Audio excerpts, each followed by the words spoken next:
Welcome to Viewpoint for the City of Farmington Hills.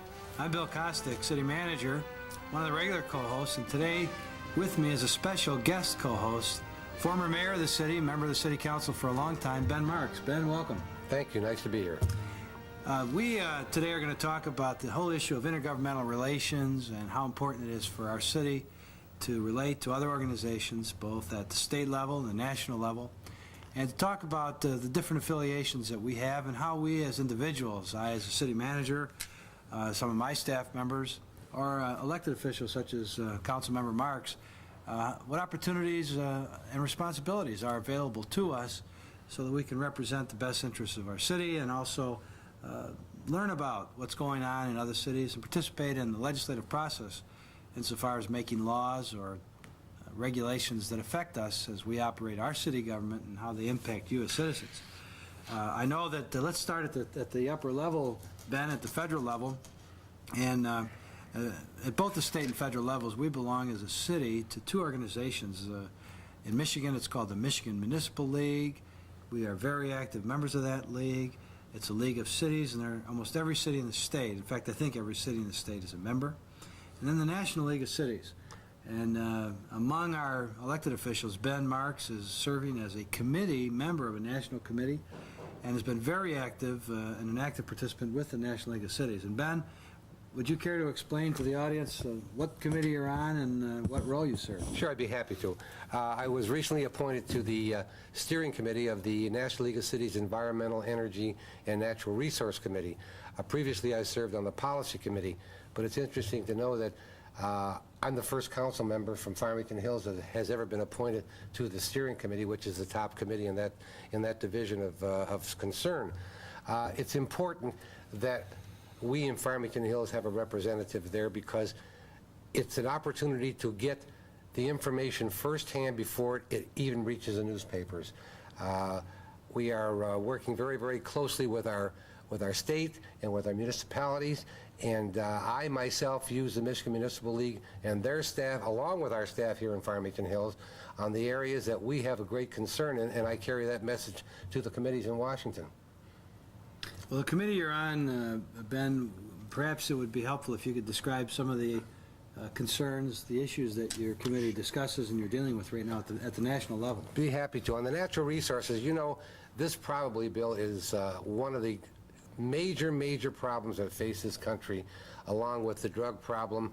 We believe that solid waste and environment is another problem that's really going to impact and has already impacted us to a great degree. We in our committee, we're concerned with the wildlife, we're concerned with the water clarity, we're concerned with solid waste, we're concerned with maintaining and using our wetlands to the most effective ways we can figure out what that would be. We're trying to be a very fair committee and analyze how the problems arise and how we can circumvent those problems by solving them. The danger we have in government is that we become overregulated. And when you become overregulated, you kind of choke off your economy, you choke off initiative, you choke off fair trade, you choke off everything. So that is the big problem. We don't want the federal government to go into a stance of overregulations where people cannot afford to do business in this community, people cannot afford to live in the community, people can't afford to play in the community. So that's our big function.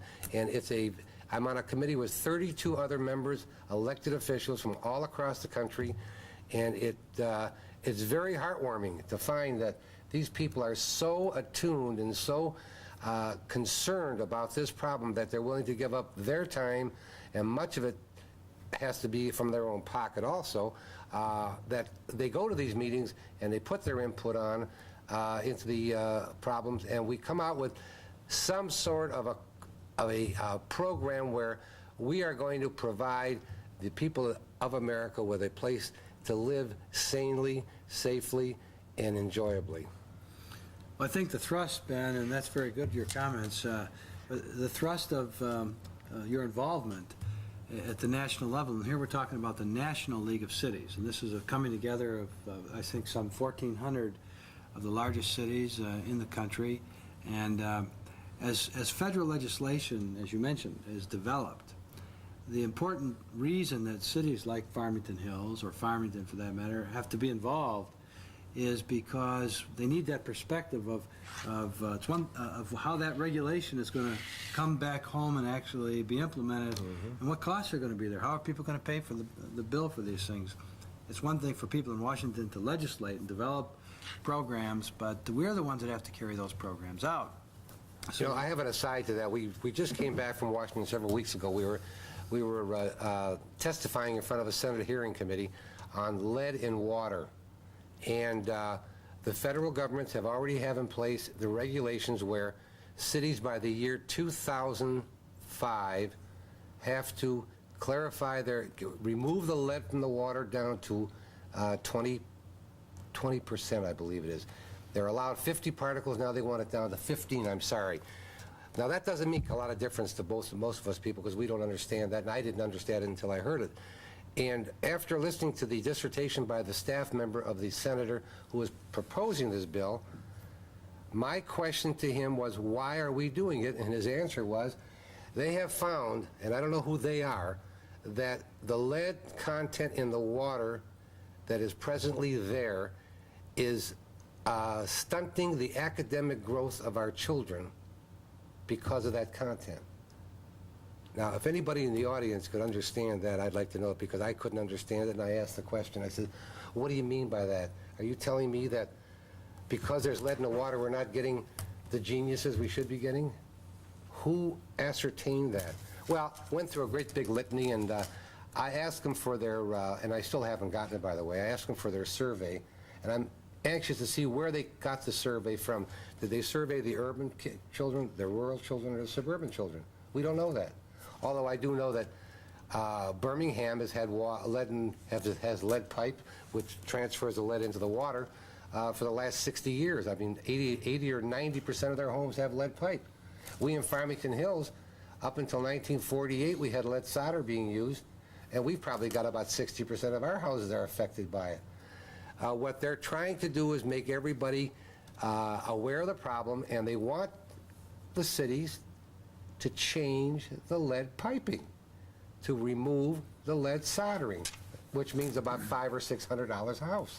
Well, see, that's a good example of how the change in the standard, maybe this change is being promoted by the EPA or the EPA, the Federal Department of Health, who knows, but if that change in that standard occurs, we back home are the ones that are going to have to actually carry it out, because water treatment systems aren't run at the federal level, they're run at the community level, and we're the ones that are going to have to pay the bill, and when we have to pay the bill, we have to increase water rates. And the same is true in another area that you're working on, and that is something that's very much concerned to all of us. We just started to recycle in Farmington Hills, and that is the whole issue of the recycling, solid waste problems at the national level from a national perspective. I know you've been involved in that, and your committee has been suggesting legislation to have the federal government help to mandate the creation of new markets. Absolutely. So that a lot of the materials we currently buy that we discard will have a market for recyclable, a value placed on it, or maybe even a deposit. That will be the #1 priority when we go to the meeting in Las Vegas in November. We're going to propose as our policy statement that the government has to find markets for the solid waste and this recycling products that we're all involved in right today. That's a very, very big problem, but they're the only ones that can help us. We can't create these markets. So at the national level, National League of Cities Committee, you're involved in such issues as wetland regulations, water supply regulations, air pollution control regulations, solid waste disposal, and the whole recycling issue. And wildlife. Combined sewer overflow issues, which don't affect us as much as they do the city of Farmington, where it's an older established system that has some combined sanitary sewer and storm sewers. And so I hope that from that discussion you can see the importance of being involved at the federal level. Now, coming closer to home, we have our state legislature and the state government that like the federal government, is continuously legislating and adopting new rules and regulations that govern our health, our safety, and preserve our natural resources. In Farmington Hills, I think it's safe to say that we've been an active community with the Michigan Municipal League, who is our lobbyist group, our education group, and they do a lot of educating produce a bulletin, give us information about legislation and the consequences of legislation. And of course, there the league deals with taxes, transportation issues, housing issues, crime issues, and just the whole sundry, everything that affects us, literally. And you are now a member of the Urban Affairs Committee? Legislative and Urban Affairs Committee, yes. And again, I'd like to tell the audience that we in Farmington Hills should be very proud, because not only am I a member of the Legislative and Urban Affairs Committee, but the man sitting on my right, Mr. Costick, is chairing the Transportation Committee for the Michigan Municipal League. And it's a unique situation. I think we're the only city that has two members of a city active in that high echelon of the Michigan Municipal League, and I think we should all be very proud of that. But getting back to our function as a Legislative and Urban Affairs Committee member, that is something that is very important. We hear bills that are being talked about, hear bills that are being written that affect our everyday life. And we get those bills at the very onset, which is very important, because if there are bills that are going to affect us in an adverse situation or an adverse way, then we can act on it rather quickly before it gains any kind of momentum. And then we all bring these reports back to our respective city councils, and from that, action is normally taken by the council to form a coalition and to get a viewpoint of the municipalities back to the legislators, which always, well, most of the time, affects their decision making. And it's very important that we take this kind of a stance in this organization. It's interesting what actually takes place in one of these committee meetings. Usually they're held in Ann Arbor or in Lansing. And as we go to the committee meeting and legislation is put before us, the proposed summary of a lot of the legislation, and we try to evaluate the consequences. We could be sitting at a table talking about, let's say, some wetland legislation, and one urban community might give an example of the advantages or disadvantages that it might have on that community, what it might cost in that urban setting, and then a community from the Upper Peninsula might say, but wait a minute, if we adopt the legislation the way it's introduced, it could have a detrimental effect on us. And so, and as we especially get into that when we talk about state tax issues, changes in administrative regulations that affect the way the various state departments operate, and the way we have to deal with them. So that opportunity to sit around a table with 20 or to 30 other mayors, council members, city managers, and technical people such as police chiefs or public works people, finance directors, we have an opportunity to impact the legislation, because if it's adopted, it's going to come back our way and really impact us as city governments and how we operate. Yeah, well, if you recall, a couple of years ago, we had a memo came down from the MML that a bill was being passed, a bill was being proposed, rather, to circumvent local authority on daycare, where every city in the state could not have any, had nothing to say about where a daycare facility went and how many kids could be operated No, in this that is home. for child daycare. Child daycare, yeah. And I went, I talked to my city manager, Mr. Costick. We discussed that a little bit. And from that discussion, I formulated a coalition of 52 cities across the state. And we were very, very fortunate and very successful in keeping that thing in committee.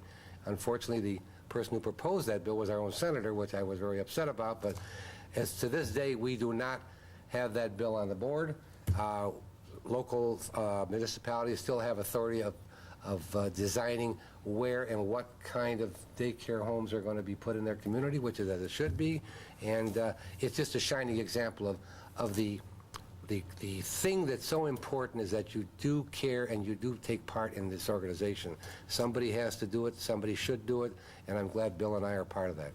On that issue, where you led the cause and organized the opposition to that legislation, I think the thrust of it was that currently, if you have 6 or less youngsters in a daycare situation, they can be in a home and in a regular single-family dwelling in a neighborhood. And I think that any number of children above 6, it's required in our city at least that you must be on a major road.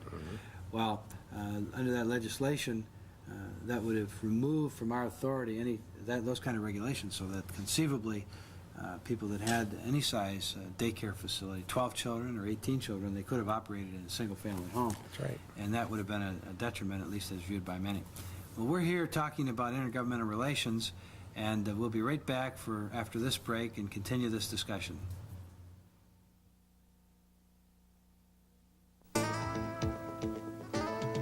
There are many ways to say no.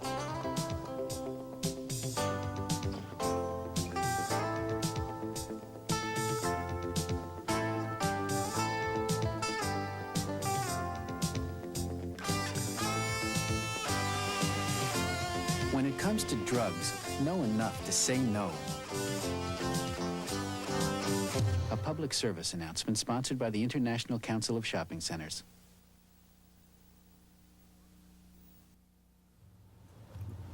Welcome back to Viewpoint. This is a City of Farmington Hills sponsored program. I'm Bill Costick, City Manager, and my special guest today again is Ben Marks. This is the second segment of our show. We've been talking about the importance of our role in maintaining intergovernmental relations, staying informed as to what's happening at the federal and state and local levels, communicating with other levels of government. And we've talked about how we've related and participate with the National League of Cities and the Michigan Municipal League, which is our League of Cities in the state of Michigan. And both Ben Marks and I and other members of the City Council and staff have been active participants in those organizations in our professional societies, and we think that that's very important, that we maintain that kind of profile. Right. Well, it is very important because just before we broke, I wanted to bring out, and I'm glad I have the opportunity to bring it out now, that from one of these meetings I found out there was an avenue of a special discretionary funding for municipalities on worthy projects.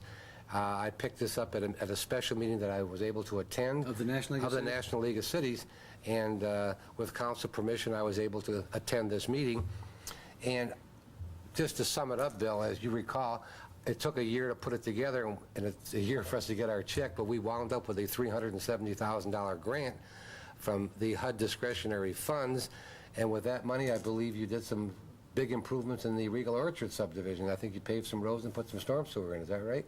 Well, that's correct. We paved almost the whole subdivision and put storm sewers in almost the whole subdivision. And you're right, it was a non-match grant. Non-match grant. $170,000. It was just something that I'd happened to pick up at a meeting, and we just went ahead with it. And with Mr. Costick and his staff's support, I was able to put this thing together, and it took about 11 months, and we got our check. And I think that shows how important it is to be involved and to have your ears open and be there when the things happen. So I have always recommended and always have supported that elected officials should go to these seminars, should go to these meetings. I think we just have 3 a year that we attend, which are the 3 basics: the National League, the National Meeting, the Congressional Meeting, and the MML meetings. And from those 3 meetings, we glean an awful lot of good from those conventions, and they are terrific, and they're wonderful, and they're beneficial to the community. Well, we've talked about the national level and the state level. Let's focus in a little closer to home yet.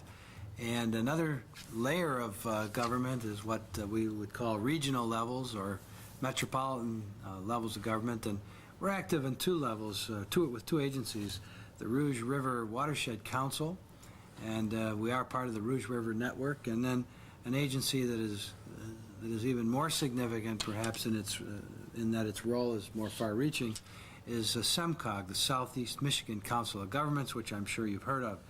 And council members Bates, Nancy Bates, and Gene Fox have been active with the Southeast Michigan Council of Governments. And that is an assembly that represents all of the cities, townships, villages, and counties throughout the 7-county metropolitan region. And it allows local government officials to come together. There are several subcommittees to do planning, and it's more of a planning and coordinating body and agency, but it has a very instrumental role in our metropolitan area. It certainly does, and SEMCOG is really a very important, quote, cog in what's happening to our communities. They were very much opposed to the new development in Auburn Heights, this mega mall that's being proposed. I guess it's coming off the ground again, because this urban sprawl has gotten to a point now where it's beginning to hurt the cities that are already in place. There are not enough bodies to go around. As everybody well knows, we don't have the amount of people moving into the state as we used to have. So what we're doing is when a new mega mall is being proposed and built, all they do is take bodies from one area and put it into the new area, and that leaves that area in a very, very thin position. So SEMCOG does play a very, very important part, and I'm glad that we're represented so very ably on that committee, because that's our future. They have an awful lot of clout, and they have an awful lot of talent, and we have to really be very cognizant of what goes on around us. We can't be concerned about what's happening only in Farmington Hills, because we're affected by everybody.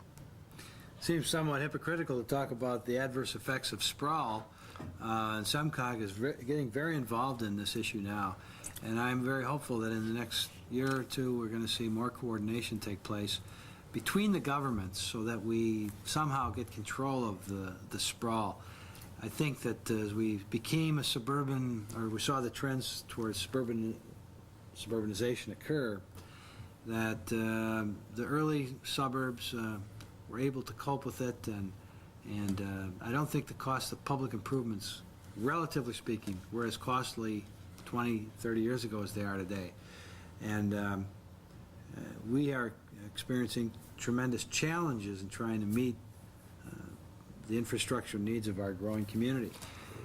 SEMCOG is trying to deal with this issue, and it's important we stay involved with them. So as the strategies for development and redevelopment now are being focused in on for our metropolitan area, not to the detriment of communities, but to the benefit of communities, it is beneficial that we maintain our relationship with the regional planning agency. And of course, we've been also very active with our own county, Oakland County government, where we have our county representatives, county board members, and they keep the city informed. We work closely with them, so that layer of county government we stay in touch with. Even closer to home yet, there are two agencies that represent big segments of the community. We have the Homeowners Council, the Association of Homeowners Councils, and I know you've spoken to them and been active with that group. In fact, I think you started the first time. I founded it. I founded the first original Homeowners Council, right, and chaired it for 2 years. What year was that? Well, let's see. It was before. It's about 20 years ago. 20 years ago? At least 20 years ago. And no, it's about 23 years ago, to be exact. 23 years ago. And I think the Association of Homeowners Council has been very good for the community. It gives us an opportunity to exchange information, have feedback with the association, and they, I think in a real true and valid way, represent the subdivisions and their interests. We do try to get around to subdivision associations, and I'd make the offer that if any of you watching represent a subdivision association board, that if you'd like to have a speaker from the city come and talk about what's going on in the city or talk about a particular problem, that if whether it's an elected official you'd like, the mayor or city councilman, or myself as city manager or a member of my staff, we'd be happy to come out, meet with one of your monthly meetings or your quarterly meetings or semi-annual, whatever it might be. And we enjoy the opportunity to do that. We think that the exchange of information, the opportunity to exchange information is healthy for the city government as well as for the citizens that may have some questions.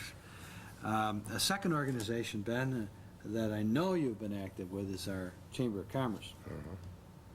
Well, the Chamber has a very, very big job, a very important job into the good and welfare of the community. We all know that their charge is to foster good business and to maintain a very high level of business interpretation into the city government. They right now are having a little bit of a problem because of the downturn in the economy, but as I know, what our chamber is doing in Farmington and Farmington Hills are very active, and they're trying to do their best in keeping businesses within the community, and we as citizens have to do our part by subscribing to those businesses. We have to support our own businesses, and in order to do that, they have to, the chamber, I mean, has to maintain that level of quality, that level of service, that level of choice, and they're working very diligently. Jody Sornin is their director, and she does a marvelous job with that, and it's not an easy job, but it's being done to the best of their ability, and it's going to get better. Well, once again, our relationship with the Chamber having Jody Soren, a former mayor twice of the city and member of the city council for some 12-plus years, is certainly a benefit. She brings to the Chamber of Commerce a good perspective on city government and our role and how we can relate.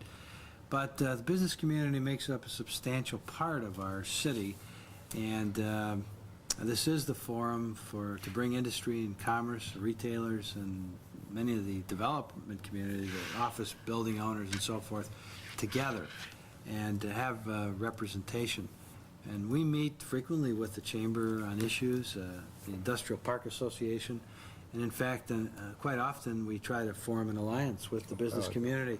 For example, a project we're working on now involves our goal to get an interchange improvement at M102 in Grand River. Badly needed, a very bad traffic situation, severe congestion during the rush hours. And through the combined efforts of the city's Economic Development Corporation, working with the Chamber of Commerce, we've brought together a couple hundred businesses, actually 260 businesses, signed petitions, submitted them to the governor and to the Director of the Department of Commerce asking for an interchange improvement. So you can see how important it is that we can interconnect and network. This is a popular term today, this networking concept.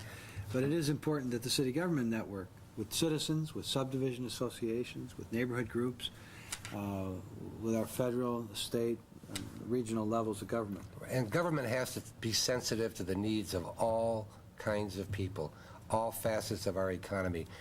The government has to be always aware that they are not the end-all and the be-all, because we can't function without the cooperation of the people that help build this city. That is the biggest charge an elected city council has to do. They cannot get to a point where they want to inhibit business. They've got to be sensitive to their needs, and they've got to do something from a common sense approach.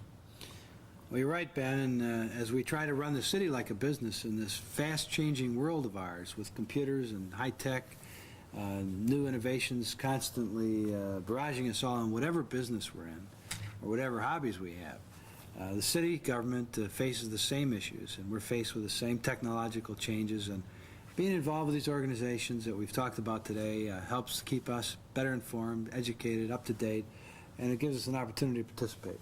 That's right. So hopefully you have a better understanding of just one facet of our activities in this area. And Ben, we're running out of time now. I do want to thank you for participating on this Viewpoint show. Thank you for inviting me. And until next time, this is Viewpoint for the City of Farmington Hills. Thank you. Thank you.